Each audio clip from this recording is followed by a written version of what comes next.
Salut à toutes et à tous. On se retrouve pour l'épisode 23 de Retro Movies avec vraiment une belle surprise que j'ai découvert il y a 2 semaines. Un film que je me suis passé euh, comme ça, par hasard, qui a piqué ma curiosité. Je l'ai découvert, comment dire, et je l'avais en fait acheté il y a quelques temps. Je l'avais pas encore vu, je l'avais mis de côté.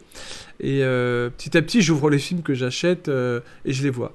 Et quand j'avais entendu parler de ce film, je me suis dit vraiment, vu la distribution de films qui est prestigieuse, que je vais vous citer, hein, je me suis dit, il faut pas que je passe à côté parce que c'est pas parce que la distribution est prestigieuse que le film est obligatoirement excellent, mais c'est surtout parce que le sujet, l'histoire du film m'intéressait beaucoup. Donc ça s'appelle Winter Kills, hein. En français ça s'appelle Qui a tué le président ou Les manias du pouvoir. Le film est sorti en 1979, donc il est réalisé par William Richard, qui est surtout un documentariste américain, qui a fait 3-4 films, hein, pas plus, mais qui avec ce film pour moi donc a été une vraie révélation, puisque c'est, je dirais, un coup de maître, hein. C'est un film passionnant, c'est un film complotiste, c'est un film paranoïaque, qui est dans la veine de films de l'époque sur, je dirais, les assassinats ou l'assassinat d'un président plutôt donc américain. Et donc c'est l'histoire d'un personnage joué par Jeff Bridges, qui est excellent dans le film, donc qui s'appelle Nick, qui va enquêter sur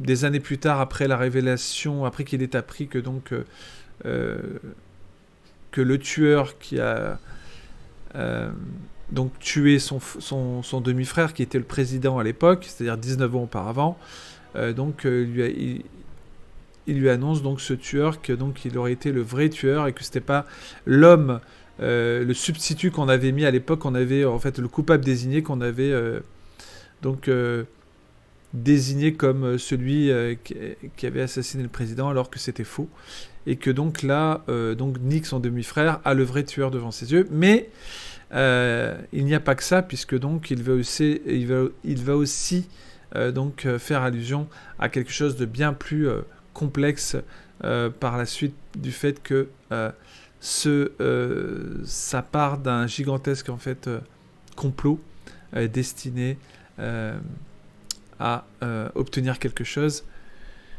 Et à partir de là, le film vraiment prend je dirais une envergure vraiment captivante dans son enquête. C'est un film vraiment qui représente, je dirais, un peu cette façon, à l'époque, de vous entraîner dans des histoires euh, où justement le ton, je dirais, complotiste, assez euh, étrange, parce que le film est étrange, et en même temps c'est une comédie noire, et c'est un film aussi à la fois oui, un mélange des genres, comédie noire, drame, fiction, politique fiction, voilà, qui est subtil dans son scénario, dans son écriture. Vraiment passionnant en tout cas, cette histoire de Winter Kills, et qui fonctionne vraiment sur un rythme vraiment qui vous tient en haleine. En tout cas, je parle pour moi, mais le film tient vraiment en haleine, et fonctionne de bout en bout pour moi, et jusqu'à sa révélation finale, jusqu'à sa vérité, jusqu'à la vérité. C'est vraiment un film qui mérite, mais largement d'être vu, qui m'a surpris aussi de par son... Oui, de par je dirais le côté, comme je disais, un peu décalé du film. Le film prête parfois, je dirais, euh, à des situations vraiment rocambolesques dans cette histoire quand même, qui alterne, je vous dis, les genres de façon brillante. L'écriture est brillante, les acteurs sont brillants. Donc les acteurs, je les rappelle, hein, Jeff Bridges, John Huston, le réalisateur, hein, qui était aussi à ses heures perdues acteur. D'ailleurs, je reviendrai sur quelques films que j'adore de John Huston.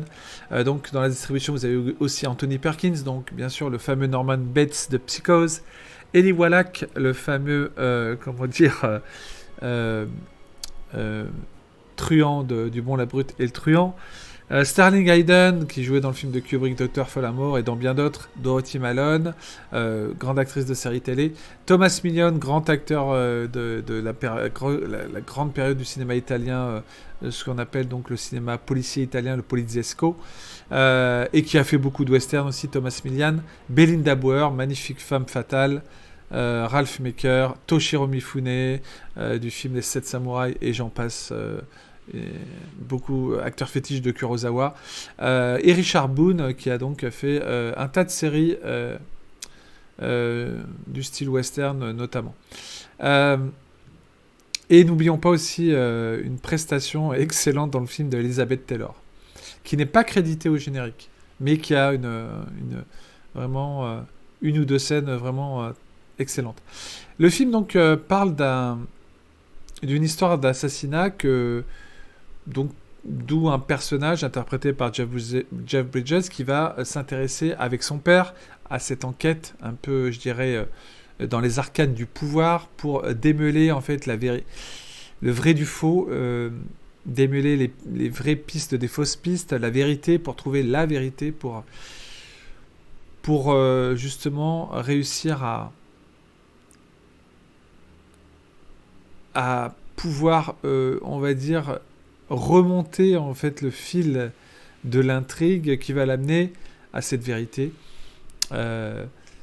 qui, je vous l'avoue, est assez surprenante, puisque encore une fois, on est dans un film, comme je l'ai dit, paranoïaque, et donc chacun peut imaginer se faire une interprétation sur, bien sûr, le parallèle avec la mort du président Kennedy, la mort de JFK à l'époque, et le film qu'en avait tiré Oliver Stone sur la thèse complotiste. Voilà, donc le film vraiment qui a été fait bien avant JFK, 79, par, je dirais, de cette idée donc de trouver en fait la vérité sur la mort d'un président assassiné. Pourquoi ? Dans quel but ? Et pourquoi a-t-on justement caché, on va dire, cette vérité des années ? Et justement, le personnage de Jeff Bridges va essayer tant bien que mal, en tout cas, de trouver les éléments qui vont l'amener à découvrir ce qui s'est réellement passé. Voilà. Ou pas, j'en dis pas plus, mais vous verrez, parce que le film donne vraiment une vision très sombre, en tout cas, quelque part, du pouvoir et de sa façon, je dirais, de manipuler, en fait, même les hommes les plus influents, les plus puissants, comme un président des États-Unis. Comme quoi, il y a encore des gens au-dessus qui peuvent se permettre ce qu'ils veulent. Et le film est malin et passionnant, parce qu'il enchevêtre des théories complotistes, notamment sur le parallèle avec, bien sûr, l'assassinat de JFK, de John Fitzgerald Kennedy. Voilà, et donc, je dirais que c'est presque un complément, finalement, au film de Oliver Stone. Il y a également, il me fait penser beaucoup au film de Alan J. Pakula, dont je vous parlerai bientôt dans Retro Movies, qui s'appelle Excellent film aussi, à cause d'un assassinat. Voilà. Et c'est un film, bien sûr, qui s'amuse à déconstruire la théorie du complot, dans le sens où c'est une véritable curiosité de la manière dont le réalisateur William Richard donc, pose comment dire, ses pions sur l'échiquier pour faire avancer l'histoire. Donc le film est assez rythmé, comme je l'ai dit. C'est pas un film, attention, c'est pas un film d'action, c'est un film, je dirais, c'est pas un film non plus verbal ou verbeux, je veux dire, où il y a beaucoup de dialogues. Il y a des dialogues, mais il y a un rythme. C'est ça qui est passionnant dans le film.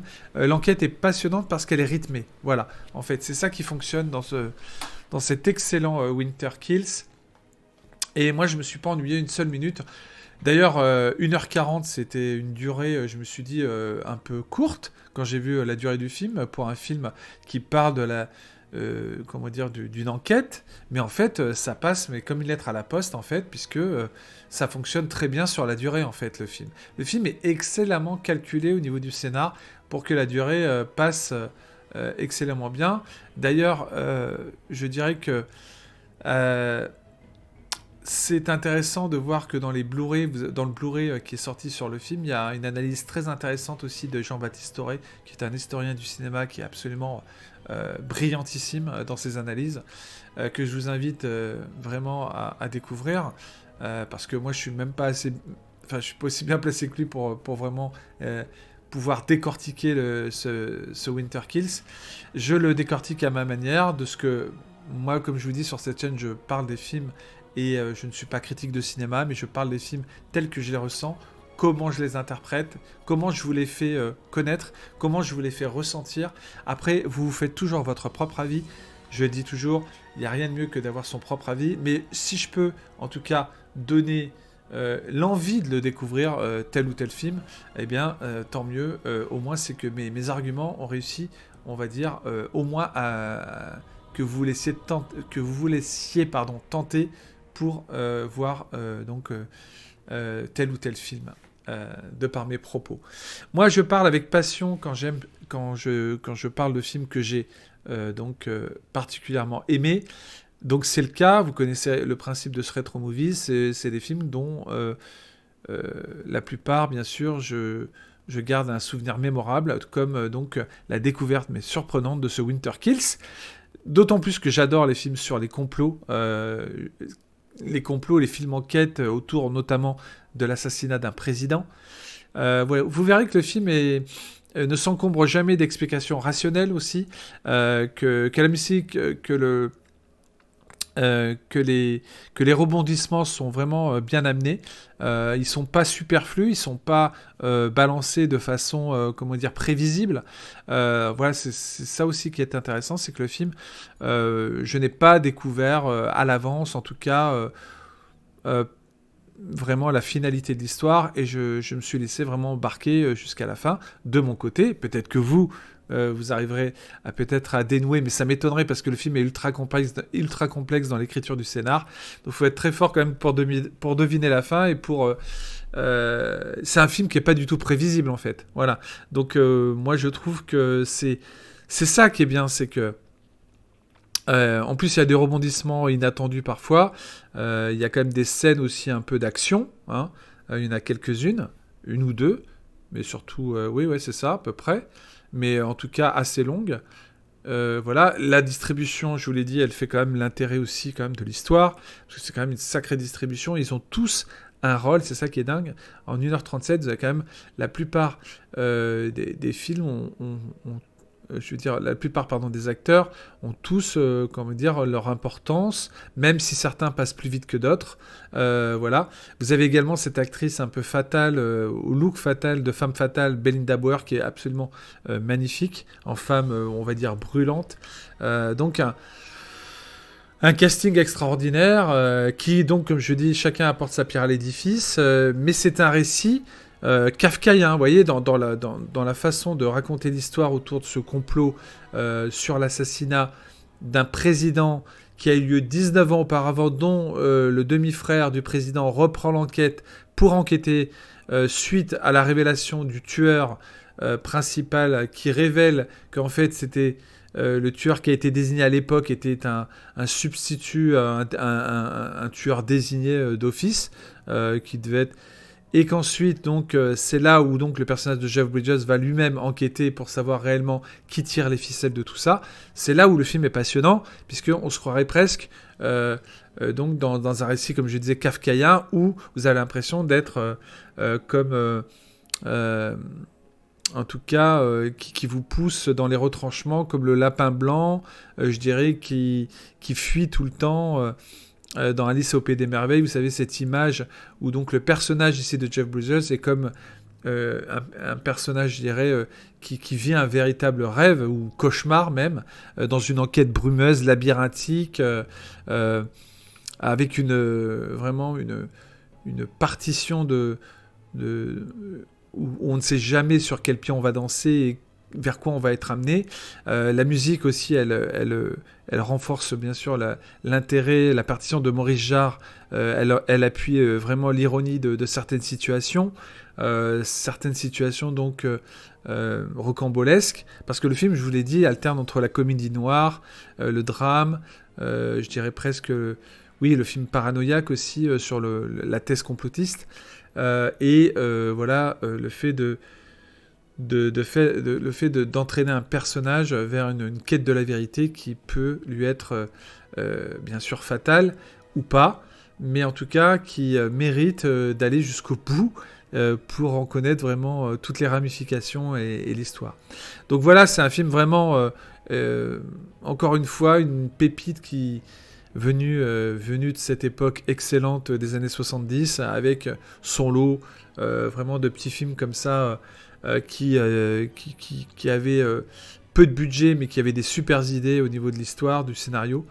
Le film est quand même tiré d'un roman, superbement adapté donc par William Richard.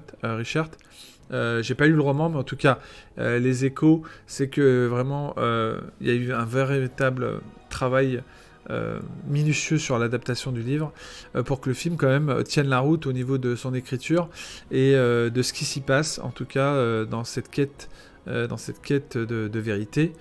Voilà. Donc vraiment, c'est un film que je vous conseille. C'est vraiment plaisant de découvrir des petites pépites de ce genre. Et moi, je dis que voilà, il faut absolument vous pencher sur ce Winter Kills si vous ne l'avez jamais fait. Si vous aimez les films d'enquête, de complot, voilà, liés en tout cas ici à la mort d'un président, parce que ça vaut vraiment le coup d'œil. Et puis des films comme ça, encore une fois, on n'en fait plus, quoi. Donc jusqu'à 1992, année de la sortie du dernier film, on va dire, qui parlait de la thèse complotiste autour de la mort d'un président comme le JFK d'Oliver Stone, je ne me souviens pas qu'il y ait eu d'autres films du même genre depuis. Voilà, donc parce qu'on est entré dans une époque aussi qui a changé.